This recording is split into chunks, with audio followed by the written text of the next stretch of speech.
having, but the enjoyment of what one has that counts. Kasi baliwala naman kung napakarami mong mga ari-arian, hindi mo naman na-enjoy. Baliwala ko, ang dami mo naipundar, ang dami mong naipon, pagkatapos hindi ka naman nabigyan ng pagkakataon na lasapin ang saya, ang sarap, ang kasiyahan na ibinibigay ng mga bagay na yan.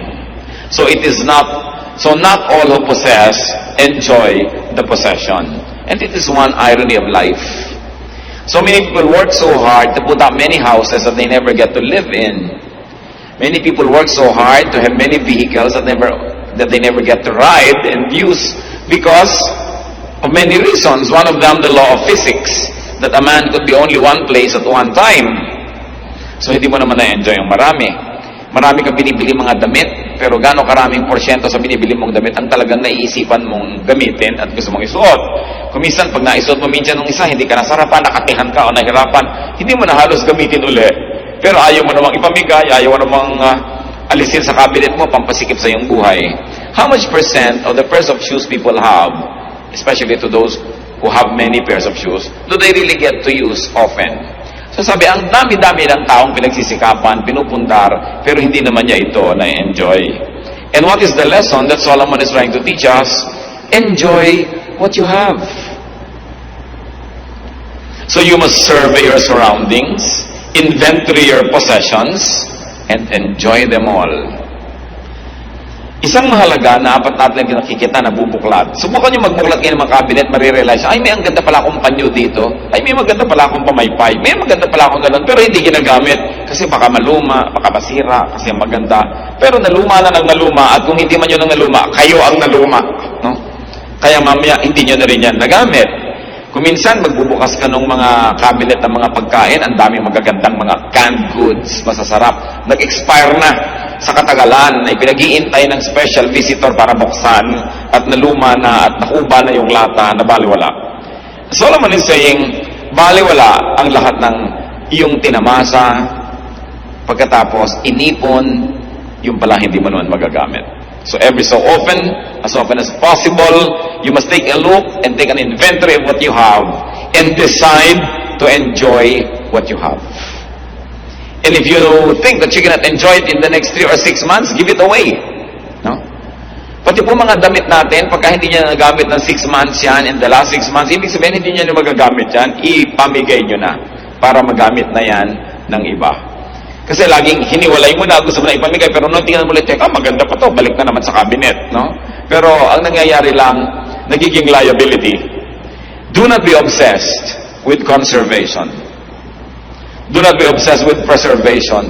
Na baka pag ginamit natin ang sofa, masira. Baka pag ginamit natin yung magandang tea set, mabasag.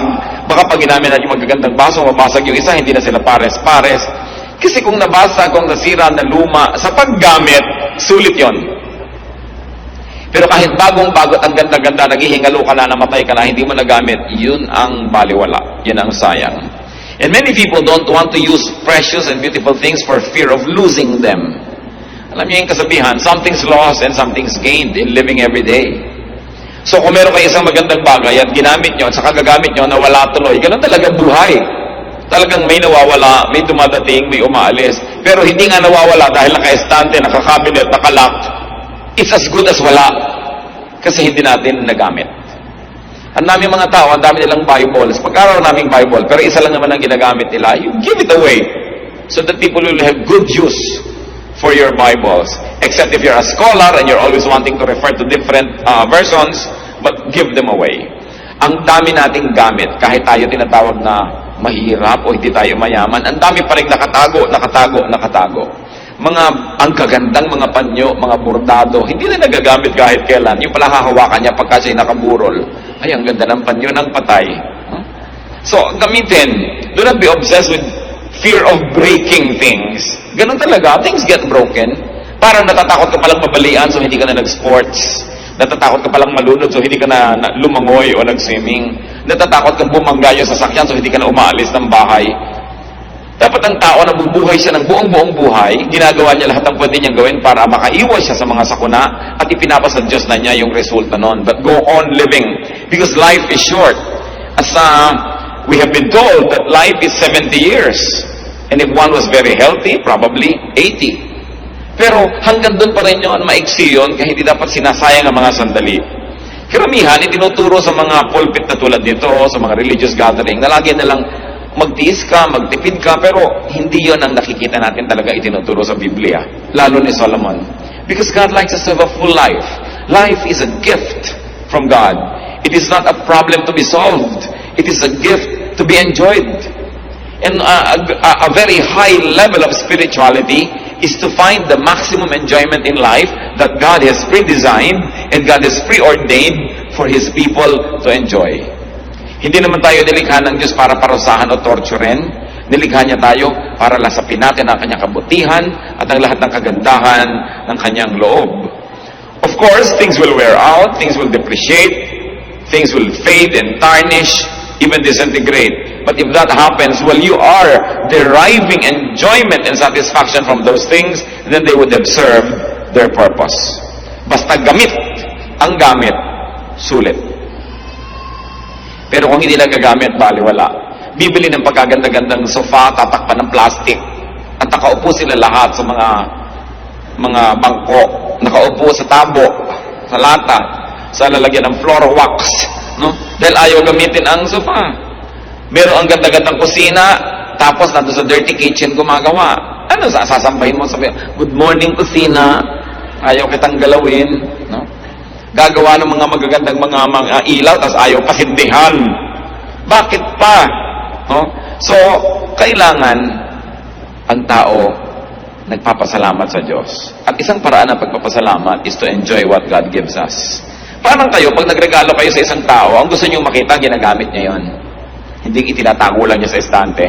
Ako mayroong isang tao na tuwing Pasko nireregaluhan ko noon, ngayon tinigilan ko na kasi hindi ko nakikita ang ginagamit. Nakalak lahat sa cabinet. Sayang lang. Baliwala. Sumusulit lang yan pag ginagamit. At kung nasira, nawala, habang iniingatan mo naman ang nangyari yun, hindi, get on with life. But ang mahalaga na enjoy mo yan. Ecclesiastes 6, 7-9. All man's efforts are for his mouth, yet his appetite is never satisfied. What advantage is a wise man over a fool? What does a poor man gain by knowing how to conduct himself before others? Better what the eye sees than the roving of the appetite. This too is meaningless, a chasing after the wind.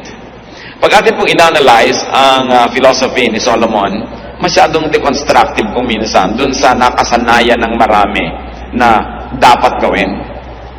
Kasi sabi niya, ano ba napapala nung mahirap na sobrang magpagod para mag-aral ng mga bagay na ikasisiya ng mga mayayaman? No? Ay, wala naman. Mamatay ka rin. Mamatay siya, mamatay ka rin. Sabi, ano ba ang mapapala nung marunong kaysa doon sa mangmang? Pareho rin niyang mamamatay at pareho rin maaagdasyan. Now, let us not take these things very, very literally. Hindi niya sinasabing baliwala na mag-aaral ka ng manners o i-refine mo yung mga paraan ng pamumuhay. Hindi niya sinasabing baliwala yung matuto ka kasi siya nga nag-aaral din na nag-aaral. Ang ibig lang niyang sabihin, don't be too serious about these things. Natuto ka, gamitin mo. Hindi ka natututo, don't despair. May buhay ka pa rin at tuloy pa rin lang yung buhay at kapareho ka lang ng mga marurunong, pareho lang kayong buhay at pareho rin kayong mamamatay. It is very liberating to learn from Solomon. Not to take ourselves too seriously, not to take every detail of life too seriously, and then to make the most out of every event in life. So anong itinuturo dito ni Solomon sa verses 7-9?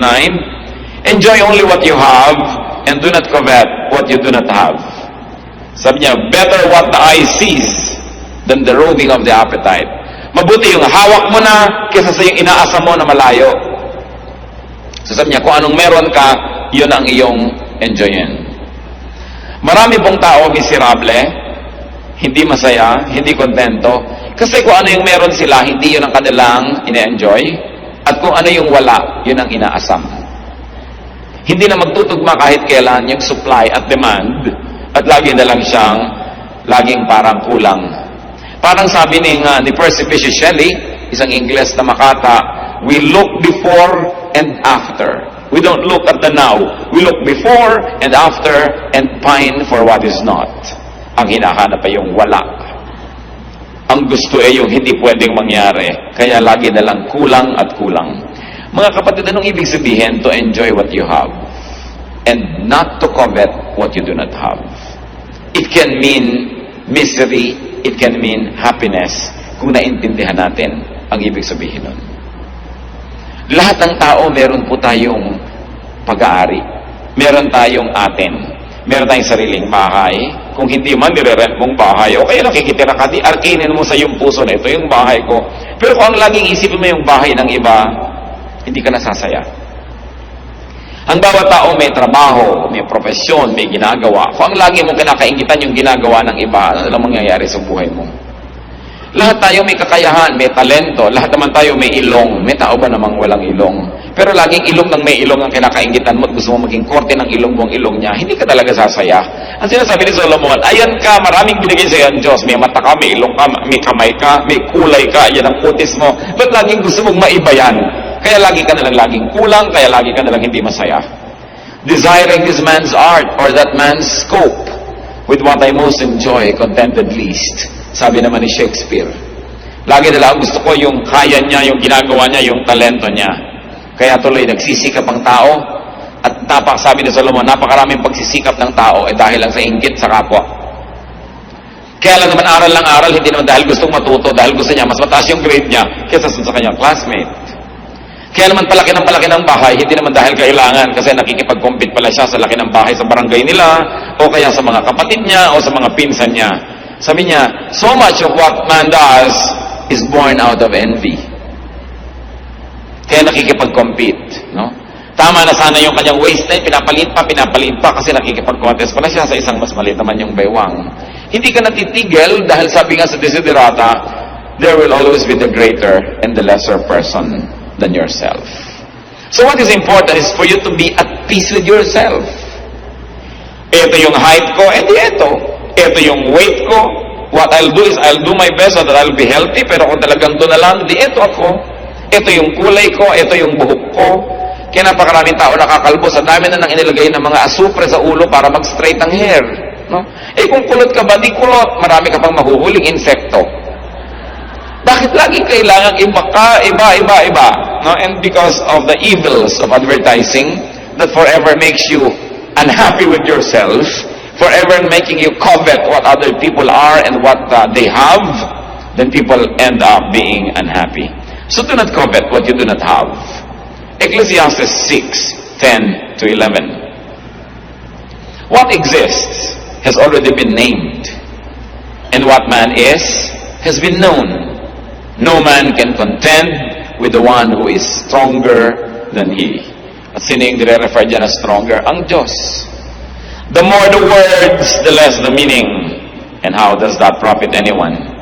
So what is Solomon trying to say? That life has been pre-designed. Huwag ka na makipagtalo na may gravity. Meron talaga. No? Di ba ang laging ginagawa ng mga beauty products? Defy gravity. No? Para ka magwawagi, ay talaga namang may gravity. No? Lagi na lamang na yung araw ginagawa mong gabi, yung gabi ginagawa mong araw, wala nang tugma. Laging lihis. Sabi, huwag ka na lang makipag-contest dun sa nakatakda na. Mag-adjust ka na lang, sasaya ka pa. It is pointless to argue with God. Meron pang, bakit ba ako naging Pilipino? Sana dapat ako Eskimo. Pilipino ka nga, kahit mag-isay ka dyan, mapapalitan mo ba yung katotohanan na yon? So, magpakabuting Pilipino ka na. Maraming, bakit ba ako'y pinanganak na mahirap? Mapapalitan mo pa ba yung araw ng iyong kapanganakan at ang iyong sitwasyon? So, gusto mo palang umasenso, paasensohin mo lang sarili mo. Pero huwag mo nang sisihin yung mga magulang, sisihin mo lumaki ka sa isang pulo, sa isang probinsya, kasi ganito, kasi ganyan. Sabi ni Solomon, walang mangyayari. Nakatakda na yan. Mag-adjust ka na lang, sasaya ka pa. So it is pointless to complain about life. Dahil sabi niya, how can you find somebody who is strong? Meaning God. If God in His infinite wisdom has so ordained that this is going to be like this, then let it be. Samantalang hindi naman naniniwala ang inyong lingkod na bawat detalye ng buhay natin ay nakaguhit na, nakasulat na at nakatakda na para lang isang script na babasahin, pero may general framework ang buhay na talagang nakatakda at hindi na yun naiiba pa. Yung mga detalye na lang how you deal with it. Halimbawa, talagang tao ay mamamatay. Kung nakatakda yun, may magagawa ka ba para ibahin yun? Pero siguro naman, kung nag-iingat ka sa buhay at kinakasihan ka ng magandang panahon, mapapahaba mo ang iyong buhay kaysa sa iba na hindi maingat. Pero kahit mapahaba mo pa ng plus 20 years yan, mamamatay ka pa rin. Na kahit anong gawin mo, ang tao talaga ay nakakasakit. So kung lagi ka nalang takot na takot magkasakit, hindi ka na nagkaroon ng life because you're always afraid that you might get infected, then you will be miserable. May general rules. Those are unchangeable. But the details you may influence with your character, with your prayer, and with the way you live your life. But there are unchangeable realities that we really simply have to accept. At mas tahimik ang buhay kung hindi tayo makikipagtalo at makikipagtuos sa bawat ganon. Merong mga ganyan mga tao pagka gusto ninyo magpahinga, gusto niya maging active. Pag gusto niya maging active siya, pahinga. In one family, it is horrible to have a member like this. Lahat kayo gusto niyo mag-outing, biglang gusto niyo mag-stay home. Yung kung kayo north say south, kung kayo east say west, laging kalaban ng kalaban ng kalaban. There's always contention, there's always stress, and there's very little relaxation and happiness. So sabi nga, umayon. No? Umayon. Umayon sa panahon, may tag-init, may tag-lamig. Mga Pilipino lang ang init. Para naman bago ng bago, dito ka na nga lumaki, dito ka na tumanda, naninibago ka ba na mainit pag tagaraw? Ang init, ang init. Talagang ganun, mainit ka dito Mabuti ka, mainit dito sa atin. Yung ibang tao, namamatay naman sa lamig sa ibang lugar, no? So, laging baligtad. Alam niyo ba na isa sa mga pinakamabiling tsokolate sa Amerika na tinatangkilik ng mga Pilipino? Choknat. Nung nandito sa Pilipinas, walang inasam kundi kumain, no? Ng mga western products sa tsokolate. Mga nasa Amerika na, choknat ang pinagkakaguluhan. Skyflakes. Pinagkakaguluhan yan, no? Sa mga tindahan ng mga Philippine food sa Amerika. Kung ba't nung nandun, ang inaasa mo yung pagkain dito, nung nandito, ang inaasa mo yung pagkain doon, kaya hindi na kahit kailan mag-swak. Pagka nandito, nagbabakasyon, ay sa Amerika, ganito, mabuti pa sa Amerika, mabuti pa sa Amerika. Pero pag nandito mo sa Amerika, ay, alam mo sa Pilipinas, ganito, ganon. Kahit sana lang siya lumagay, hindi siya masaya. Dapat pag binuksan mo ang iyong maleta, isang araw ka lang nandun, treat it as your home and make it your home. Adjust. People who adjust become happier. And Solomon says that the more argumentation, the more philosophizing, the less sense. So the silence of the wise is more enriching than the speech of fools. Binanggit niya yan. The fools are always talking. They're always complaining. Silence is a speech. Kaya even the silence of God can be the answer to our prayers. It's already the answer. Silence. Pagka tayo may mga tinatanong, hindi sumasagot. Huy, sumagot ka. Silence is the answer. No? Nagte-text ka sa tao, hindi ka sinasagot. Ba't di ka sumasagot? Gusto mo sabihin, yung hindi ko pag-text sa'yo, yun ang sagot ko, ayoko makipag-text sa'yo. Yun ang sagot. Hindi mo ba kayang maintindihan yung silence? When yet Solomon is saying, people are always talking, and fools are always displaying their ignorance by talking a lot. And especially when you talk against life. When you talk against who you are. Tayo mga Pilipino, mahilig pababain ang sarili natin. Laging talking against Filipino-ness, against our culture, against our country. So anong nangyayari? May nasosolve ba tayo? Wala din. Dahil may kapangyarihan po yung spoken word. It is very mysterious, but usually what you always say, begin to happen. Kaya kung ano yung gusto natin mangyari, yan ang sabihin mo. Kung gusto mong yung anak mo ay sumipag, laging, ang sipag ng batang ito. Masipag yan. Ang sipag niya, hindi lagi sabihin, batang yan tamad. Lalo nagkakatamad-tamad. No? Pagka sinabi mo, mahirap na sundo yung biyanan ko, ang hirap talaga. Ako, mahirap maugali niyan. Lalong lumalala. Isang hiwaga yan na dapat nating sigurong arukin at pag-aralan, the power of the spoken word. Sa bagay, hindi naman katakataka. Kasi ang Diyos nga, sinabi niya, let there be light. Nagkakalight. No? Let this happen, nangyayari. We were created in God's image. So, mahirap bang ma-connect na may kapangyarihan ng ating salita. So, talk positive. No? Instead, negative. Because what we say have a mysterious way of becoming real in our lives. Then, verse 12 of Ecclesiastes 6. For who knows what is good for a man in life? During the few and meaningless days he passes through life, through like a shadow. Who can tell him what will happen under the sun after he is gone? Itinatanong ni Solomon, sino nga bang nakakaalam kung ano ang mabuti para sa tao? Sino ang makakapagsabi kung ano ang mabuti para sa kanyang kapwa? Dito sa maiksing buhay na ito, na napakarami namang walang kahulugan. Meron bang makapagsasabi kung ano ang naghihintay na bukas sa atin? Kung ano ang mangyayari sa hinaharap? So what is Solomon trying to say here? That no one really knows the mystery of life. No one. No one really knows the dynamics of man, how to live, and what is good for others and for himself. So anong i-apply natin dyan? Talagang kani-kanyang aral, kani-kanyang trial and error ang buhay. Pati pagpapalaki ng mga anak, wala yang formula. Alam nyo yan, kayong mga nakapagpalaki na. May pinalaki kayong anak sa higpit. Hindi nag-work. Meron naman kayong pinalaki sa luwag. Hindi rin nag-work. May pinalaki ka sa layaw, may pinalaki ka sa tipid. Wala kang makitang rule how to raise children. Why? Kasi kahit pare-pareho ang policy mo sa iba't iba mong anak, iba-iba ugali niyan. Say, when nothing happens in your life, that's when you don't have a life. And what does it mean? That we must allow ourselves to commit mistakes. And that we must allow people around us to commit mistakes. Because nobody really knows what to do. Hindi talaga natin alam ang buhay. Kaya sinasabi ni Solomon, just relax and enjoy life. Don't be too serious. Gusto mo lagi kang maging top, maging honor, hindi ka na lagi mag-enjoy niyan. O may mga grading period, may mga time na hindi ka honor, di wag. Ngayon, kung kaya mo lagi maging honor without stealing happiness from your own self and without making other people miserable, then it's alright. You don't always have to be number one. And brothers and sisters, if you can, whenever you can, be wise.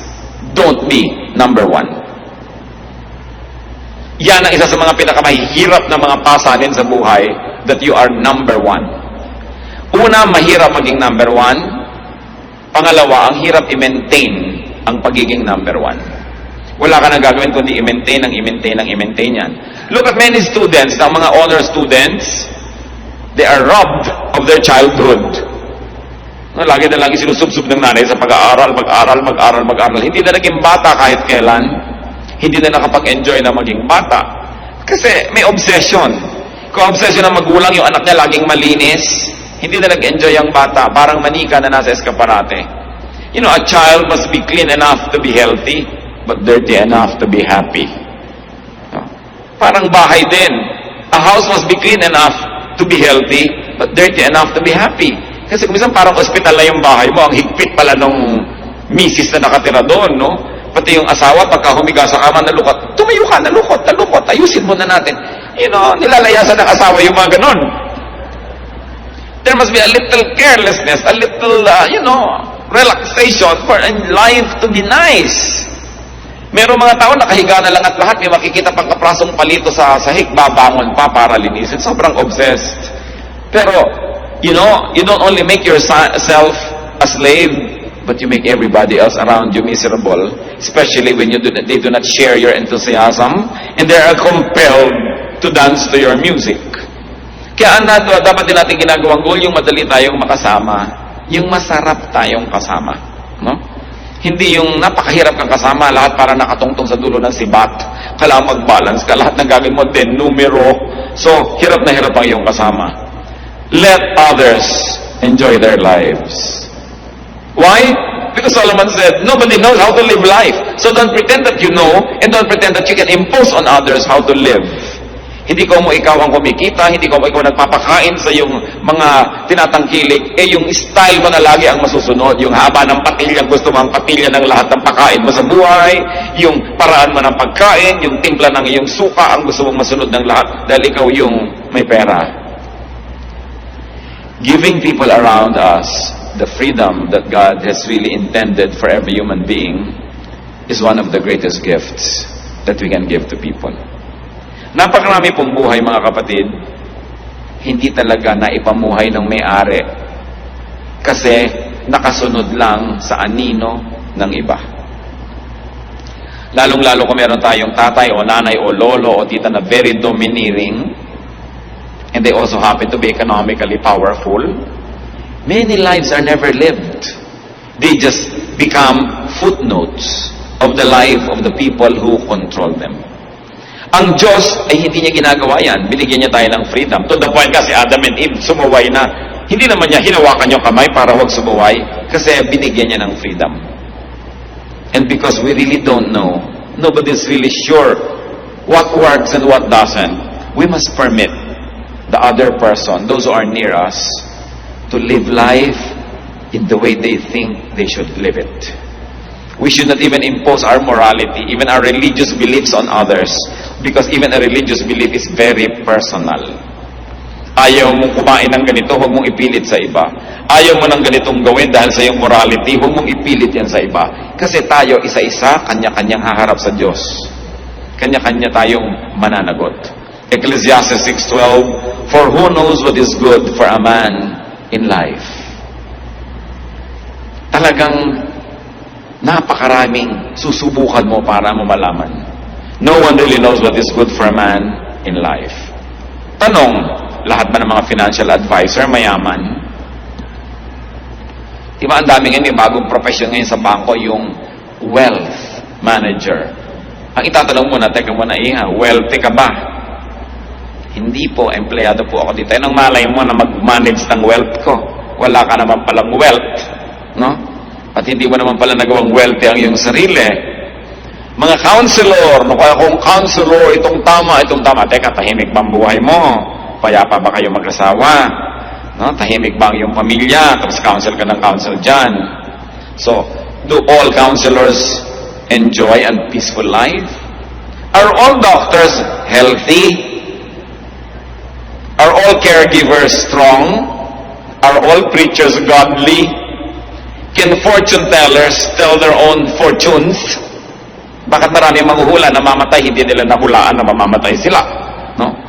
Can all fortune tellers foretell their own future? Are parents and elders always right? You know that the answer to all this is no. So who are we to impose on others?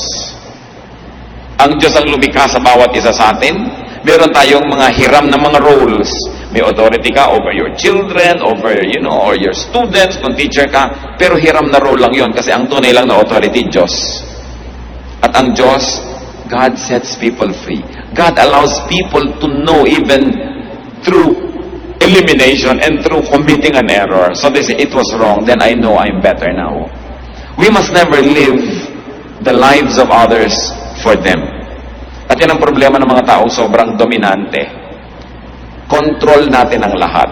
Let go. Because they don't enjoy and neither do you. Since no one really knows and understands life, we should be cautious in giving advice, in imposing our beliefs on others. Ecclesiastes 6:8, what advantage has a wise man over a fool? What does a poor man gain by knowing how to conduct himself before others? The obvious answer is wala. Wala naman. So kaya, ang tanong, ano ngayon ang mahalaga sa buhay? Ang dami ko lang nakita mga turista sa iba't ibang panig ng mundo. Pagkatatanda na, talagang halos gumapang na lang sa 3 hakbang, halos hindi na maka-enjoy, noon pa nila naisipang mag-tour. Because one of the ironies of life is, retirement money nila yon, hindi naman ibibigay sa kanila habang malakas pa sila. So you see, yung mga biro ng buhay, kung kailan ka nabigyan ng pera, yung hindi ka na makakagalaw, so, dapat minamaximize natin habang tayo may lakas, habang tayo may kamataan na lalalabi sa ating katawan, i-maximize yun na yung pwedeng gawin. Because you are not sure if your strength will stretch together with your years. Kaya sayang yung hindi ko pa ito nagawa noon, hindi ko pa nagawa. That's why we counsel young people not to marry very early. Kasi pag nag-asawa ka, lalo nagkaanak ka na, ang dami mo nang hindi magawa eh. No? Na dapat sana, sa edad mo na yun, nagagawa mo pa. Kaya nasisira ko, napakaaga ko minsan ang nagiging mga pag-aasawa, lalo't wala namang maraming pera. Live while you are alive. Kung atin pong kukuhanin yung central teaching ng Ecclesiastes, yun eh.